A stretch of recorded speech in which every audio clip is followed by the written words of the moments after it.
Hi friends, मुक्तल Joshi या व्हिडिओमध्ये आपण DFSL मधील जी पदं आहेत वेगवेगळी त्या पदांची रिस्पॉन्स शीट वगैरे आली होती. सर्व प्रोसेस झाली होती.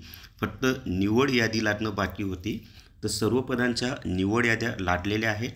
तसंच डॉक्युमेंट व्हेरिफिकेशनच्या डेट्ससुद्धा आलेल्या आहेत आणि डॉक्युमेंट व्हेरिफिकेशनसाठी कोणकोणती कागदपत्र न्यायची आहे त्याचीसुद्धा माहिती DFSL मार्फत देण्यात आलेली आहे.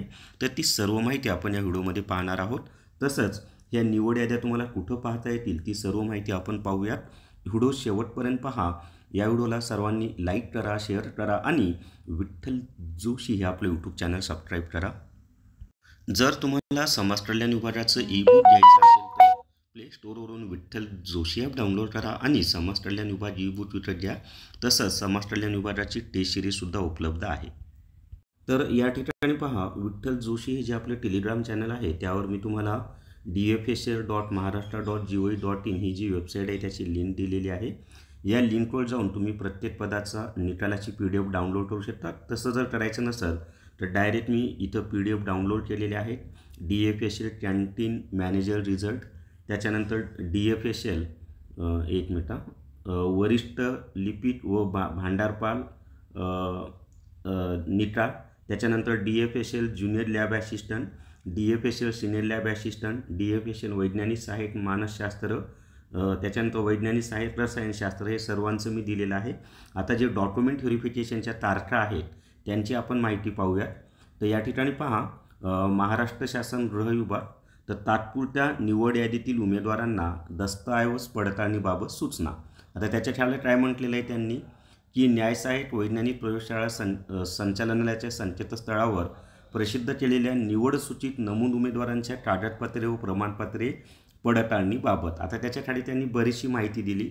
मी तुम्हाला डायरेक्ट तारखा सांगतो. तर या ठिकाणी पहा, 2 तारखांना डॉक्युमेंट व्हेरिफिकेशन होणार आहे. एक आहे 10 मार्च 2023 आणि दुसरा आहे 18 मार्च 2023 आणि दोन्ही दिवशी सकाळी 10 वाजता. आता 10 मार्चला कोणत्या पदांचं होणार आहे तर वैज्ञानिक सहाय्यक गट क, वैज्ञानिक सहाय्यक मानसशास्त्र गट क, वरिष्ठ लिपिक भांडार गट क आणि व्यवस्थापक उपगृह गट क या 4 पदांचं डॉक्युमेंट व्हेरिफिकेशन 10 मार्चला होणार आहे. आणि वरिष्ठ प्रयोगशाळा सहाय्यक गट क, कनिष्ठ प्रयोगशाळा सहाय्यक गट क आणि वैज्ञानिक सहाय्यक संगणक गुन्हे ध्वनी व ध्वनिफीत विश्लेषण गट क यांचं 18 मार्चला डॉक्युमेंट व्हेरिफिकेशन होणार आहे. कुठे होणार आहे तर न्यायसहाय्यक वैज्ञानिक प्रयोगशाळा संचालनालय, हंस भूप्रा मार्ग, कलिना, विद्यानगरी, सांताक्रूज, पूर्व मुंबई 400009 या ठिकाणी होणार आहे. आता डॉक्युमेंट कोणकोणते तुम्हाला लागणार आहेत ती माहिती आपण पाहूयात. तर या ठिकाणी पहा, लागणारे जे डॉक्युमेंट आहेत ते अर्जदाराची माहिती बरोबर असल्याचे स्वयंघोषित विविध नमुन्यातलं काय म्हणायचं त्याला घोषणापत्र एका कोऱ्या कागदावर लिहून, त्याच्यानंतर शैक्षणिक अर्हतेचा पुरावा पाहिजे, वयाचा पुरावा पाहिजे, जन्मदाखला किंवा इयत्ता 10वीचा शाळा सोडल्याचा दाखला, दोन्हीपैकी कोणता तरी एक. त्याच्यानंतर आर्थिक दुर्बल घटकातील असल्याबाबतचा पुरावा. त्याच्यानंतर राखीव म्हणजे तुम्ही जो नियम तुम्हाला लागू होतो ना तेच डॉक्युमेंट. तुम्ही जर EWSमधून फॉर्म भरला असेल तरच तुम्हाला त्या आर्थिकदृष्ट्या दुर्बल घटकात असलेला पुरावा लागेल. राखीव प्रवर्गातून निवड झालेल्या उमेदवारांचे संबंधित प्रवर्गाचे जात किंवा जात वैधता प्रमाणपत्र लागेल. जर तुम्ही OBCमधून फॉर्म भरला असेल तर नॉन क्रिमिनलचं प्रमाणपत्र लागेल. त्याच्यानंतर जर दिव्यांगामधून अर्ज केला असेल तर पात्र दिव्यांग व्यक्ती असल्याचा पुरावा लागेल. जर माजी सैनिकमधून अर्ज केला असेल तर पात्र माजी सैनिक असल्याचा पुरावा. त्याच्यानंतर खेळाडूमधून अर्ज केला असेल तर खेळाडूंसाठी आरक्षणाकरिता पात्र असल्याचा पुरावा. अनाथमधून अर्ज केला असेल तर अनाथ आरक्षणाकरिता पात्र असल्याचा पुरावा. त्याच्यानंतर महाराष्ट्र राज्याचा आदिवास प्रमाणपत्र ज्याला आपण डोमिसाईल म्हणतो ते हे तर सर्वांना लागणार आहे. त्याच्यानंतर महाराष्ट्र कर्नाटक सीमा भागातील महाराष्ट्र शासनाने दावा सांगितलेल्या 865 गावातील मराठी भाषिक उमेदवारांना सक्षम प्राधिकाऱ्यांचा विविध नमुन्यातील दाखला लागेल. विविध स्त्रियांच्या नावात बदल झाल्यास पुरावा एकतर राजपत्र पाहिजे किंवा मॅरेज सर्टिफिकेट पाहिजे. मराठी भाषेचे ज्ञान असल्याचा पुरावा पाहिजे.